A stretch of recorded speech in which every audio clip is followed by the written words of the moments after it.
자, 오늘은 빌라도의 법정이라는 제목으로 여러분의 말씀 함께 나누겠습니다.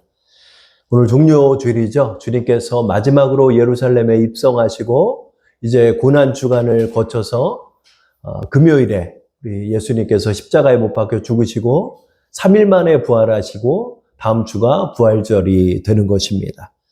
오늘 이 주는 예수님의 우리 마지막 주라 할 수 있는 것이죠. 그래서 우리는 이를 고난주간이라 합니다. 오늘 빌라도의 법정이라는 제목으로 우리 예수님께서 아무 죄도 없는 예수님께서 빌라도의 법정에 왜 쓰셨는지 그 참 의미에 대해서 여러분과 나누고자 합니다. 이스라엘은 독특한 법정 구조를 가지고 있습니다.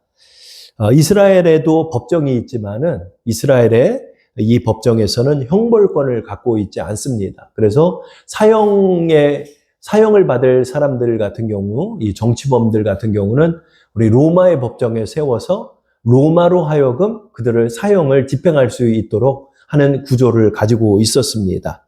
그 이유는 이스라엘이 로마의 지배 아래에 있었기 때문이죠. 그러나 유대의 법정이 없는 것은 아니었습니다. 유대의 법정은 산헤드린 공회라 하여서 종교, 법률, 행정을 의결하기도 하고 또 따로 재판하기도 하여 이렇게 운영하는 그런 체제가 있었습니다. 예수님의 십자가형은 이러한 법체계 안에서 이루어진 종교 지도자들의 흉계였습니다. 이들은 예수를 고소하는 형식을 취해서 먼저 산헤드린 공회에 세웠습니다. 예수님이 잡혀간 시간은 목요일 저녁이었습니다. 그래서 밤새서 신문을 당하시고 그리고 다음날 금요일 오전 9시에 십자가에 못 박혀 죽으신 것입니다. 이것이 불법입니다. 산헤드린 공회는 낮에 집행되게 되어 있습니다. 재판 새벽에 하는 거 봤어요? 없죠. 재판을 새벽에 이들이 진행한 거예요. 왜요? 예수님을 추종하는 모든 이들이 잠든 사이에 자신들이 동원한 무리배와 함께 예수를 죽음으로 몰아가기 위한 그들의 계획이었던 거죠. 그래서 산헤드린 공회는 급하게 소집되었을 것입니다. 예수님을 가야바의 법정에 세운 것은 바로 목요일 날 늦은 저녁이었습니다. 예수님을 붙잡아 간 것은 로마 군인이었지만 예수님은 먼저 유대의 법정에 쓰신 것입니다. 뿐만 아니라 예수님의 사형 집행은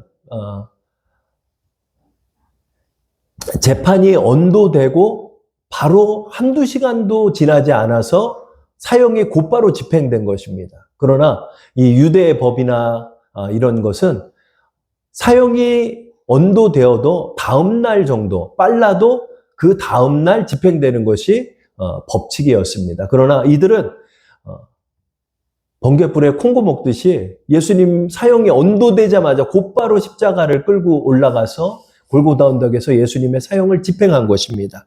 이 또한 이것이 불법이 되는 것입니다. 빌라도의 법정에서 예수님은 새벽 6시에서 오전 9시 사이에 형이 언도되었고 오전 9시에 십자가를 지고 가셨으니까 오전 9시에 십자가를 지셔서 오후 3시에 죽음을 당하셨습니다. 그러니까 사형이 언도되자마자 예수님을 십자가로 데려간 것이죠. 이 또한 불법인 것입니다. 그렇다면 예수님이 쓰셨던 이 법정의 공정성은 어땠을까요? 이 재판 과정의 이 공정성은, 정당성은 어떠한지 우리가 한번 생각해 보아야 하죠. 먼저 이들은 많은 거짓된 증언자들을 세웠습니다. 그런데 앞뒤가 맞지 않고 말을 맞추지 못하다 보니까 증언이 엇갈린 거예요. 어떤 사람은 7시라고 그러고 어떤 사람은 8시라고 그러고 말이 안 되고 맞지가 않다 보니까 이들이 세운 거짓 증언자들은 그들의 증언이 채택될 수가 없었죠. 그래서 이들은 예수님을 죽일 수 있는 방법으로 먼저 예수님을 고소한 것이 신성 모독죄에 관한 건이었습니다. 왜요? 예수님께서 하나님의 아들이라 말씀하셨기 때문에 이 하나님의 아들이라는 것이 이들은 신성을 모독했다 한 것이죠. 그래서 예수님을 산헤드린 공회로 잡아갔을 때 첫 고소자가 누굴까요? 첫 고소자가 바로 가룟 유다가 된 것입니다. 우리 말씀 속에 가룟 유다가 예수를 팔았다라고 하잖아요. 이 팔았다라는 의미가 가룟 유다가 예수님을 고소한 형식을 취한 거죠. 그러니까 이 사람들이 예수님을 어떻게 엮어서 죽일까를 계획하고 있을 때 제 발로 멍청하게 걸어 들어온 거예요. 가룟 유다가. 그래가지고 예수가 있는 곳을 내가 안다라고 한 것이죠. 그래서 그에게 돈을 주고 가룟 유다가 예수를 고소한 형식을 취하여서 사내들인 공회로 잡아간 것이죠. 그들은 손도 안 대고 코를 품격이 된 거죠. 가룟 유다의 우둔함 때문에. 그래 예수님은 그러나 아무 저항도 하지 아니하시고 잡혀가셨습니다. 그래서 이들은 예수님에게 신성모독이라는 죄명을 씌우려고 예수님에게 질문합니다. 내가 살아계신 하나님의 아들이냐?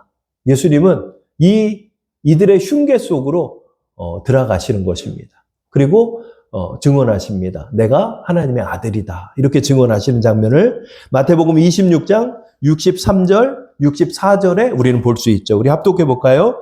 예수께서 침묵하시거늘 대제사장이 이르되 내가 너로 살아계신 하나님께 맹세하게 하노니 내가 하나님의 아들 그리스도인지 우리에게 말하라. 예수께서 이르시되 말씀장 보세요. 말씀장에 있습니다. 5전 말씀장. 예수께서 이르시되 내가 말하였느니라. 그러나 내가 너희에게 이르노니 이후에 인자가 권능의 우편에 앉아 있는 것과 하늘 구름을 타고 오는 것을 너희가 보리라 하시니. 아이고 잘됐다. 아이고 잘됐다. 사자 입속에 머리를 집어넣는구나. 아마 가야바는 이렇게 생각했을 거예요. 예수님이 굳이 이 표현을 할 필요가 없죠. 그렇죠? 이 사람들은 어떻게든 예수를 신성모독죄로 지금 몰아가려고 하고 있는데 주님은 뭐라고 그래요? 내가 하나님의 아들이다. 그리고 이후에 내가 구름을 타고 올 것이다. 이렇게 얘기하고. 내가 하나님의 우편에 앉아있고 구름을 타고 올 것이다. 그랬더니 이 사람들은 쾌재를 부르는 거예요. 아이고 잘됐다. 아이고 잘됐다. 뭐 더 말할 거 있습니까? 이거 바로 죽여야죠. 바로 죽여야죠. 이러는 거예요, 지금. 예수님은 그걸 알고 계시면서도 이 증언은 마다하지 않으십니다. 그래서 예수님을 곧바로 성벽에 세워서 돌을 들어다가 쳐서 죽일 수가 있었어요. 이런 종교 재판에 관해서는 로마의 법정에서 관여하지 않았어요. 그러니까 이 종교나 또 율법을 지키지 않은 자들, 뭐 간음을 행한 간음을 행한 여인을 죽이려 했던 장면을 우리가 알고 있는 것처럼 사실은 이 장면에서 곧바로 예수님을 성벽으로 데려다가 예수님을 돌로 쳐서 죽일 수가 있었어요. 근데 왜 이 사람들을 죽이지 않았을까요? 이미 그 주위에는 그들의 아랫사람들, 그 무리배들이 동원된 사람들이 많이 있었기 때문에 예수 한 사람 죽이는 거는 아무 문제도 아니었죠. 근데 이들은 예수를 죽이지 않습니다. 그리고 어떻게 하냐면 로마의 법정으로 그를 데려가는 것이죠. 왜 그랬을까요? 예수님이 이렇게 보기 좋게 신성모독이라 하는 발언을 얘 좀 데려가세요. 자, 발언을 하셨는데 왜 예수님을 이 빌라도의 법정으로 세웠을까요? 그것은 먼저 이들의 정치적인 의도가 있다는 거죠. 예수를 만약에 돌로 쳐서 그냥 죽이고 다음날 아침이 돼서 예수를 추종하는 무리들이 예수를 이런 식으로 죽였다는 사실을 알면 밀란이 일어날까 두려웠던 거예요. 그러니까 예수를 내 손을 대고 죽이지 않는 방법을 생각했는데 그게 뭘까요? 그것은 바로 로마의 법정에 세워서 예수를 죽이려 했던 거죠. 그래서 예수를 죽이려 한 것도 있고 또한 유월절의 시기였기 때문에 이 유월절에 자기 손으로 피를 묻히면 부정하기 때문에 내 손으로 예수를 죽이지 않으려 했던 거죠. 이 유대인의 3대 절기 중에 하나인 유월절이 다가오기 때문에 예수님을 죽이려 하지 않았던 것입니다. 뿐만 아니라 예수님을 신성모독이라 해서 돌로 쳐서 죽이는 것보다도 그를 정치범으로 몰아서 십자가에 못 박혀 죽임으로 말미암아서 예수님을 치욕을 당하게 하려 했던 의도도 있었어요. 왜 그러냐면 이 십자가형은 아주 치욕스러운 형벌이에요. 왜 그러냐면 남자 한 사람이 팬티만 입고 십자가에 못 박혀서 죽는 건데 보통 건강한 사람은 하루 이상 버틴대요. 많이 버틴 사람은 며칠씩도 죽지 않는데요. 며칠씩도 죽지 않고 있어요. 그러면 그때야 비로소 뼈를 꺾어서 아니면 창으로 찔러서 죽이고 그렇게 이 사람들을 처형했는데 몇 시간, 며칠에 걸쳐서 나무에 못 박혀가지고 피를 흘리면서 죽어가고 고통을 당하는 것을 사람들이 보도록 이렇게 효수했기 때문에 이러한 모든 모습들이 치욕이라는 거죠. 그래서 예수님은 니네가 생각하는 메시아가 아니라 한낱 정치범에 불과했다라고 예수님을 몰아가려고 로마의 법정, 이 빌라도의 법정으로 예수님을 데려간 것입니다. 그런데 이 사람들은 너무 잘 알아요. 너무 잘 알으니까 예수님이 하나님의 아들인 것을 빌라도에게 말할 필요가 없죠. 왜? 빌라도는 여기에 관심이 전혀 없습니다. 왜죠? 이 밀란이나 소요 사태가 일어나지 않게 이 유대를 잘 관리하는 역할이 총독 본디오 빌라도의 역할이었기 때문이죠. 그래서 종교에 관련된 건 전혀 관여하지 않았기 때문에 예수님을 빌라도의 법정으로 데려갈 때는 예수님을 반란죄로 고소하는 것이 되는 것입니다. 우리 그 장면 한번 보겠습니다. 요한복음 18장 29절 30절이죠. 읽어보겠습니다. 그러므로 빌라도가 밖으로 나가서 그들에게 말하되 너희가 무슨 일로 이 사람을 고발하느냐? 대답하여 이르되 이 사람의 행악자가 아니었더라면 우리가 당신에게 넘기지 아니하였겠나이다. 아멘. 말씀 속에 다 담겨 있어요, 사실은. 그러니까 말씀을 묵상하면서 여러분 말씀 묵상의 이 묘미가 뭐냐면 전혀 몰랐던 단어가 말씀 속에 다 담겨 있어요. 다 담겨 있어요. 자, 우리 예수님의 이 법정을 보면 예수님을 이제 고소할 때 어떻게 하죠? 행악자였기 때문에 예수를 고소했다는 거죠. 이게 뭐죠? 이거는 그가 반란을 모색하는 자이다 하는 거죠. 그래서 어떻게 해요? 말하는 거죠. 이 사람이 자기가 유대의 왕이랍니다. 우리에겐 가이사라가 있는데 자기가 왕이랍니다. 당연히 이 사람이 지금 반란을 일으키려 하는 것이 아니겠습니까? 이렇게 예수를 고소해서 데려간 것이죠. 그러자 이제 빌라도가 묻습니다. 저 사람들 말처럼 네가 유대인의 왕이냐? 이렇게 물어봐요. 이 질문은 예수님의 생사여탈과 가장 직결되는 문제예요. 네가 유대인의 왕이냐? 그러면 저 같으면 돌려서 얘기했을 것 같아요. 그런 뜻이 아니라 뭐 이렇게 얘기했을 것 같아요. 근데 예수님은 곧바로 말해요. 내 왕이다 그래요. 우리 그 장면 볼게요. 요한복음 18장 33절 35절입니다. 다 함께 합독하시겠습니다. 이에 빌라도가 다시 관정에 들어가 예수를 불러 이르되 내가 유대인의 왕이냐? 빌라도가 대답하되 내가 유대인이냐? 내 나라 사람과 대제사장이 너를 내게 넘겼으니 내가 무엇을 하였느냐? 그러니까 빌라도가 두 가지를 물어보죠. 그러면 저 사람들 말처럼 네가 유대인의 왕으로 행세했냐? 그 다음 두 번째, 너 무슨 일을 하는 사람이냐? 이렇게 물어보는 거예요. 두 가지. 너가 무슨 일을 했냐? 이런 거죠. 주님께서 오늘의 본문 말씀으로 이제 대답하시는 거죠. 우리 본문 말씀, 주님의 대답을 한번 살펴볼게요. 18장 37절입니다. 다 함께. 빌라도가 이르되 그러면 내가 왕이 아니냐? 예수께서 대답하시되 내 말과 같이 내가 왕이니라. 내가 이를 위하여 태어났으며 이를 위하여 세상에 왔나니 곧 진리에 대하여 증언하려 함이로라. 무릇 진리에 속한 자는 내 음성을 듣느니라 하신대. 주님께서 두 가지를 다 대답했죠. 네가 유대인의 왕이냐? 맞다. 나 유대인의 왕이다. 너 무슨 일을 했냐? 나 진리를 증언하는 일을 했다. 주님이 이 두 가지를 말씀하여 주신 것입니다. 그러면 네가 반란을 모색했냐? 그때 주님이 대답하죠. 아니다. 나는 내가 주장하는 나라는 이 세상에 속한 나라가 아니다. 라고 말씀하십니다. 요한복음 18장 36절에 예수께서 대답하시되 내 나라는 이 세상에 속한 것이 아니니라. 만일 내 나라가 이 세상에 속한 것이었더라면 내 종들이 싸워 나로 유대인들에게 넘겨지지 않게 하였으리라. 이제 내 나라는 여기에 속한 것이 아니니라. 주님께서는 이 나라를 위해서 반란을 일으키고 싸우는 그 무력적인 행사를 하지 않으셨다라고 증언한 거예요. 나는 진리를 증언했고 나는 유대의 왕이 맞지만 내 나라는 이 나라가 아니라 하나님의 나라다라고 말씀하신 것이죠. 그러므로 주님께서는 반란을 모색한 것도 아니었고 유대인의 왕이라고 주장하는 내용도 이들의 종교적인 사안임을 빌라도는 간파하게 되었죠. 뿐만 아니라 많은 고소자들의 내용들이 다 틀렸기 때문에 예수님이 반란을 일으키는 반란죄에 어디도 속하지 않는다는 것을 빌라도가 알게 됐죠. 그래서 빌라도는 이런 모든 취조 내용들을 살펴본 결과 예수님이 무죄함을 알게 된 것이죠. 그래서 이 민중에게 말합니다. 예수는 너희가 고소한 반란죄는 무고하다. 아무 죄가 없다라고 말하는 것이죠. 요한복음 18장 38절입니다. 빌라도가 이르되 진리가 무엇이냐 하더라. 이 말을 하고 다시 유대인들에게 나가서 이르되 나는 그에게서 아무 죄도 찾지 못하였노라. 아멘. 이렇게 무죄가 되면 어떻게 되죠? 곧바로 그 법정에서 풀려나는 거예요. 무죄이기 때문에. 무죄이기 때문에 곧바로 풀려나는 거죠. 예수를 다시 엮으려면 어떻게 해야 돼요?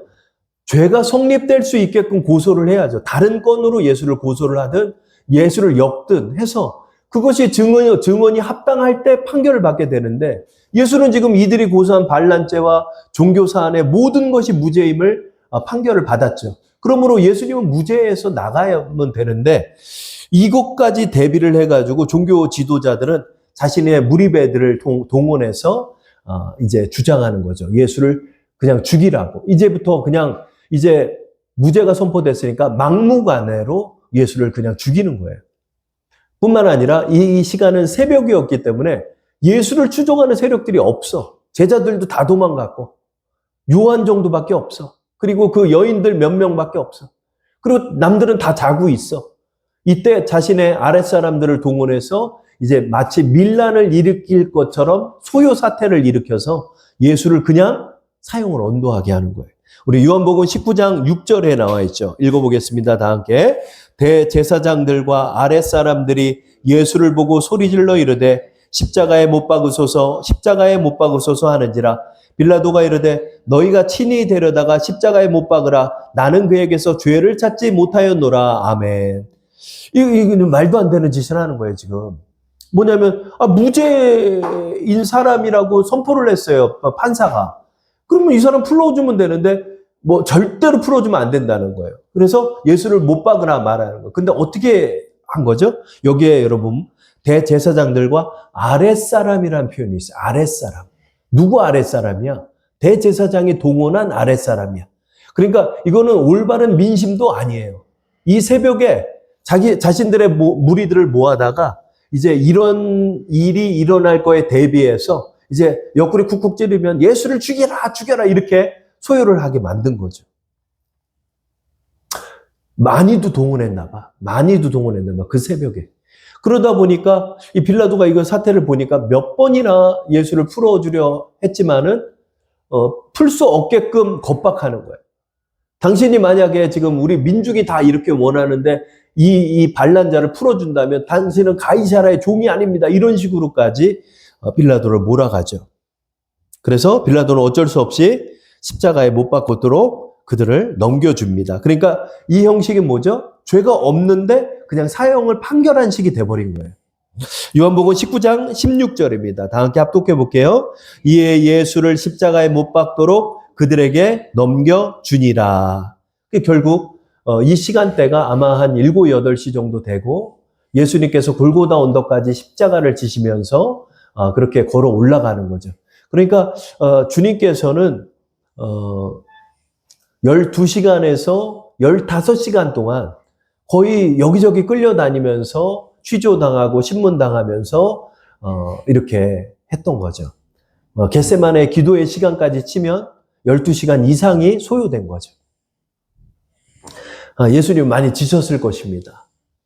이렇게 억울한 판결을 받고 예수님께서는 십자가를 향해 가시는 거죠. 이거 너무 억울하잖아요. 근데 주님께서 이 판결을 따라서 아무 저항도 하지 아니하시고 십자가에 서고 계시다는 거죠.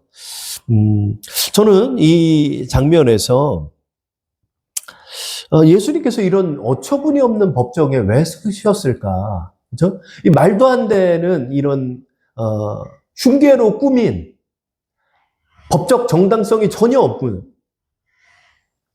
또 인정할 수도 없는 이 법정에서 무죄함이 판결 났음에도 불구하고 막무가내로 예수를 이렇게 몰아서 죽이는 이 장면에 예수님은 왜 이 로마의 법정에 서셨을까? 그것이 바로 오늘의 본문에 나와 있다는 사실을 발견하게 됩니다. 요한복음 18장 37절에 주님께서 이 법정에 서신 이유를 우리에게 말씀하는 거죠. 우리 다시 한번 읽어볼까요? 빌라도가 이르되 그러면 내가 왕이 아니냐? 예수께서 대답하시되 내 말과 같이 내가 왕이니라. 내가 이를 위하여 태어났으며 이를 위하여 세상에 왔나니 곧 진리에 대하여 증언하려 함이로라. 무릇 진리에 속한 자는 내 음성을 듣느니라 하신대. 아멘. 하나님께서는 이 말도 안 되는 무죄한 자의 법정에서 예수님이 죽으심을 영원한 제사로 삼으셔서 온 인류의 죄를 대속하시는 우리 하나님의 아들의 죽음으로 삼으셔서 우리의 모든 죄를 대속하여 주신 거죠. 뿐만 아니라 우리 예수님은 이 법정에 서신 이유가 무엇일까요? 그것은 이 37절에 나와 있죠. 내가 진리에 대하여 마지막까지 증언하기 위해서 쓰셨다는 것입니다. 예수님의 전생에는 어떤 생애였나요? 자신이 하나님의 아들이심을 증거하시는 생애였던 것입니다. 예수님은 모든 생애를 통하여서 그가 하나님의 아들 되심을 우리에게 보여주셨죠. 그리고 그 마지막으로 이 로마의 법정에 쓰신 것입니다. 주님의 공생애의 기간은 주로 80~90% 이상이 유대 안에서만 이루어졌어요. 뭐죠? 유대인을 위한 증언이 되신 거죠. 유대인에게 자신이 하나님의 아들이심을 증언하셨죠. 그리고 나서 로마의 법정에 굳이 서신 것입니다. 그것은 뭘까요? 이 로마의 법정은 세계의 법정이 되는 것입니다. 이 당시에 언론이 없죠. 이 당시에 무슨 미디어가 없죠. 주님께서는 이 마지막에 로마의 법정에 서신 것입니다. 이 로마의 법정은 전 세계에 관심을 갖는 법정이 되는 것이죠. 전 세계의 언론이 이 법정에 집중되어 있는 것입니다. 주님께서는 이 로마의 법정에 쓰셔서 마지막으로 말씀하신 것입니다. 내가 하나님의 아들이다. 내가 하나님의 아들 되심을 이 로마의 법정을 빌어서 주장하시고 그것을 선포하여 주신 것입니다. 주님께서는 이 로마의 법정을 통하여 전 세계, 당신은 로마의 법정이 전 세계의 법정이고 이 전 세계에 관심이 있는 것이 바로 로마의 법정이 되는 것입니다. 주님께서는 이 로마의 법정에 쓰셔서 마지막까지 자신이 하나님의 아들 되심을 우리에게 증거하여 주신 것입니다. 주님의 전생에는 자신이 하나님의 아들 되시는 이 진리의 복음을 전하는데 사용하신 분이 되신 것입니다.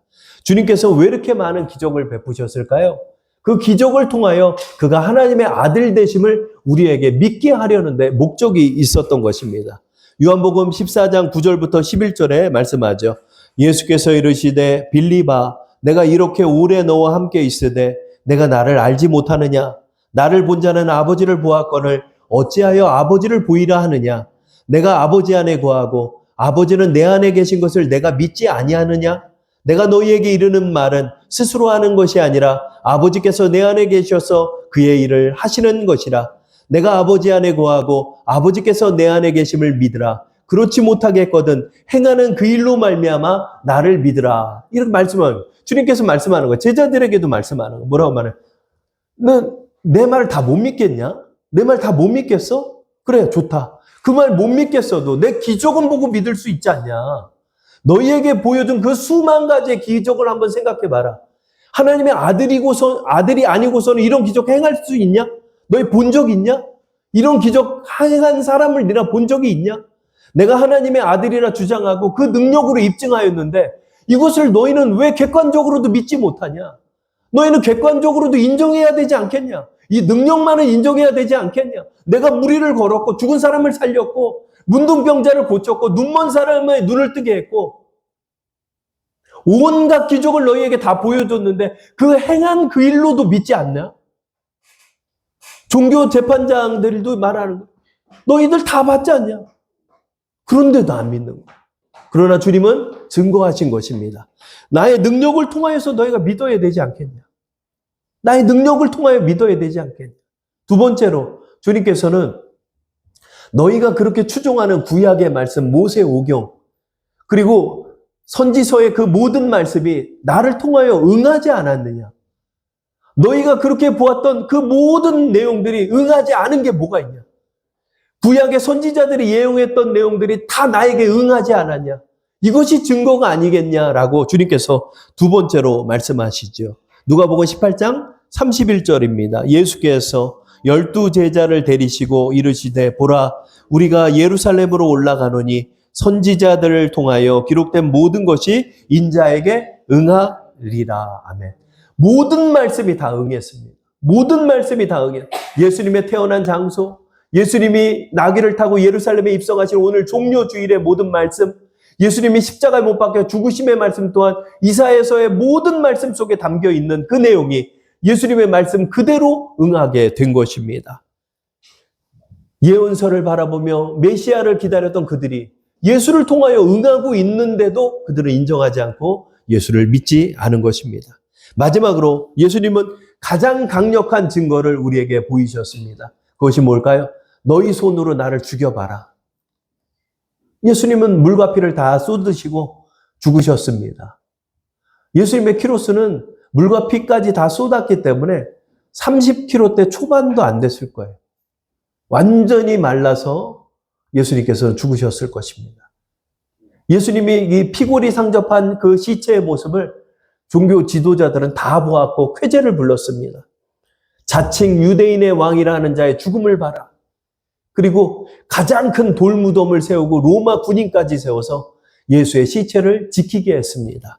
그러나 예수님께서는 그들이 그 죽음 속에서 3일 만에 부활하심으로 하나님의 아들 되심을 가장 강력하게 증거하신 것입니다. 로마서 1장 4절입니다. 성결의 영으로는 죽은 자들 가운데서 부활하사 능력으로 하나님의 아들로 선포되셨으니 곧 우리 주 예수 그리스도시니라. 아멘. 예수님의 부활은 예수님의 하나님의 아들 되심의 가장 강력한 증거입니다. 왜냐? 죽었던 사람이 다시 살아난 역사가 없기 때문입니다. 그러나 예수님은 다시 살아나셨습니다. 이 세 가지의 증거만으로도 예수님이 하나님의 아들 되심은 부정할 수 없는 증거가 되는 것입니다. 그러나 이들은 이것을 다 보고도 예수를 믿지 않고 예수를 죽였습니다. 그러나 예수님은 그가 하실 그 목적을 완수하시고 하나님의 우편에 앉으신 것입니다. 주님께서는 이렇게 세계의 모든 법정 속에 예수를 증거하는 것에 우리 모두를 세우시는 것입니다. 사도 바울에게도 말합니다. 너 그냥 죽으면 안 된다. 너 그냥 죽으면 안 된다. 너도 가이사라의 법정에 서라. 그래서 내가 하나님의 아들 되심을 증거하고 순교해라. 사도 바울에게 사명을 주시는 장면을 우리는 볼 수 있습니다. 사도행전 23장 11절입니다. 그날 밤에 주께서 바울 곁에 서서 이르시되 담대하라. 내가 예루살렘에서 나의 일을 증언한 것 같이 증언하여라 하리라 하시니라.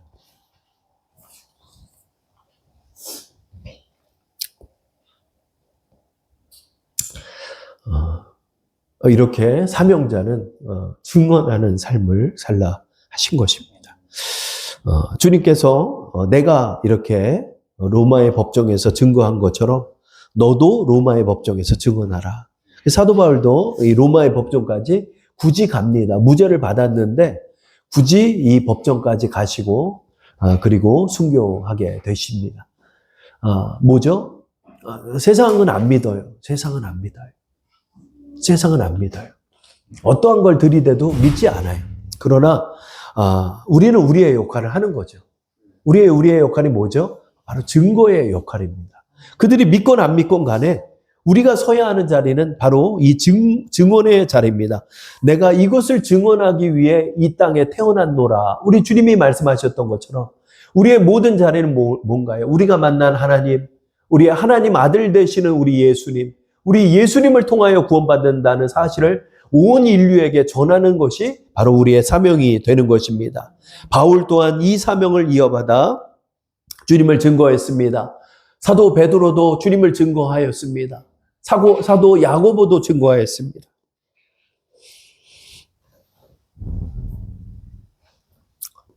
그러나 세상은 받아들이지 않습니다. 이것이 사명자의 절망입니다.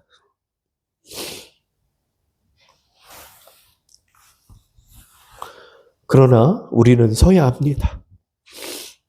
예수님이 쓰셨기 때문입니다. 사도 바울도 쓰셨기 때문입니다. 그럼 우리는 이것을 알아야 합니다. 온 인류는 그렇게 생각하고 있습니다. 그러나 우리는 우리 예수님처럼 이 막무가내 법정의 자리라 할지라도 예수의 하나님 아들 되심을 증거하는 자리에 서야 하는 것입니다. 오늘의 찬송이 그것을 말씀하죠. 이 찬송을 몰랐는데 이게 우리 목사 중창단에서 찬양을 한다고 이 가사를 줬는데 이 저자가 이런 말을 하죠. 주의 손에 나의 손을 포개고 주의 발에 나의 발을 포겠네요. 우리 한번 생각해 볼게요. 예수님께서 십자가에 못 박혀 십자가에 누워 계십니다. 거기에 예수님의 얼굴에 나의 얼굴을 대고 예수님의 양손에 나의 손을 대고 예수님의 못 박힌 그 발에 나의 발을 댄다는 것이죠. 이것이 무엇을 의미할까요? 예수님의 그 손에 나의 손을 대본다는 나 또한 그 십자가의 자리에 같이 서겠다는 뜻이 아니겠습니까? 같이 포개서 눕지 않고는 그 손을 포갤 수 없기 때문입니다. 이 저자는 그 말씀을 합니다. 나 또한 주와 함께 죽겠습니다. 말하는 것입니다. 맞습니다. 우리 사명자는 이 죽음의 자리에 서는 것입니다.